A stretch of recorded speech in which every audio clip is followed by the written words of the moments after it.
Hey Rocky Peak, it's great to be with you again. It's so fun to be connecting with you from Israel on spot. I feel like it's live. It's by the time you're watching this, I know it's not, but it feels like I'm talking straight from my heart to yours, and it's just exciting.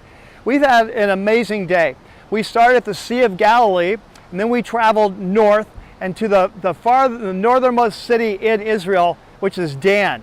Often you hear the expression Israel from Dan to Beersheba. That's from north to south. And Dan is one of the headwaters of the Jordan River. There's actually 3 headwaters. The water comes out of the ground, literally just flowing so fast, and it creates this beautiful, lush area.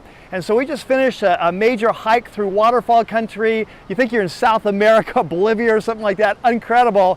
But it led us here to this place, and it's one of my favorite places in all of Israel.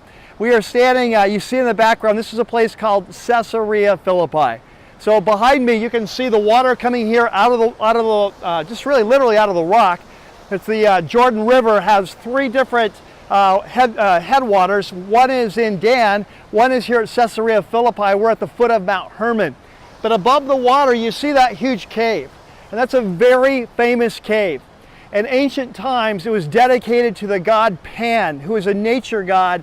And so they would pray to Pan to give them rain, to give them blessing, to give them water. And so all these pagan rites would happen here. Sexual orgies, sacrifice of animals, human sacrifice, because they believed that that cave was the gate to the underworld, the gate to hell, so to speak. And in ancient times, the water actually came out of that cave and down. And so they believed it was the gateway to the underworld. And so in Matthew chapter 16, Jesus brings his disciples here, and you've got to say why. It's a 2-day walk from the Sea of Galilee. There aren't Jews here, it's a pagan area, but he brings them here and he asks them this question, hey, who do you say that I am? First of all, he asks, who do people on the street, what's the word on the street? But then he says, well, who do you say that I am? And Peter has one of his flashes of brilliance. He says, you are the Christ, the Messiah, the Son of the living God. Now, in first century Judaism, Son of the living God would not have meant like deity, it would have meant the great King of Israel. It's so interesting because here at Caesarea Philippi, not only was there a temple to the god Pan, there was also other temples, and one right above us was to Caesar Augustus, who called himself the son of a god. And so here, right here, Jesus takes his men to this very pagan area, and he says, who do men say that I am? And then he asks the key question, yeah, but who do you say that I am? And when Peter knocks it out of the park, you are the Christ, the Son of the living God, Jesus said, upon this rock.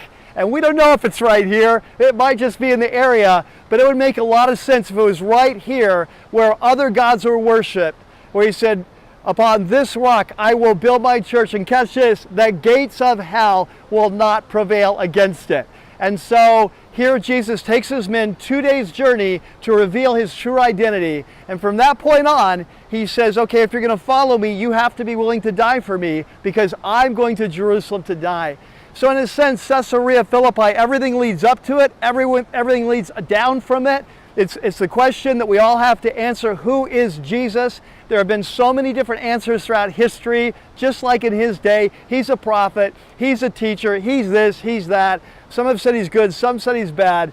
But the right answer, when you are the Christ, the Son of the living God, and if you're willing to listen and follow, that will determine your destiny. And so I'm so glad to be able to bring you here with us to Caesarea Philippi, one of my very favorite places. God bless you, and I'll talk to you soon, maybe from Jerusalem, maybe somewhere else. We'll figure it out as we go, but it's great having you along for the ride.